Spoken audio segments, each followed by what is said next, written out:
Hi అండి.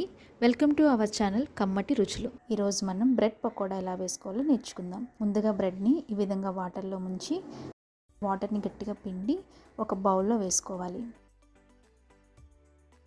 తర్వాత half cup ఉల్లిపాయలు, సరిపడినంత పచ్చిమిర్చి, 3 టేబుల్ స్పూన్ తరిగిన బంగాళదుంప, 3 టేబుల్ స్పూన్ క్యారెట్, రుచికి సరిపడినంత ఉప్పు, హాఫ్ టేబుల్ స్పూన్ ధనియాల పొడి, హాఫ్ టేబుల్ స్పూన్ జీలకర్ర, 1 టేబుల్ స్పూన్ కారం,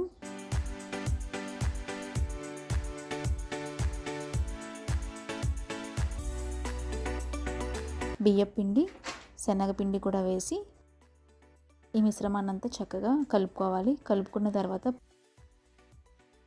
పొయ్యి మీద ప్యాన్ పెట్టి ఆయిల్ని హీట్ చేసుకున్న తర్వాత కలిపిన మిశ్రమాన్ని పకోడీ వేసుకోవాలి.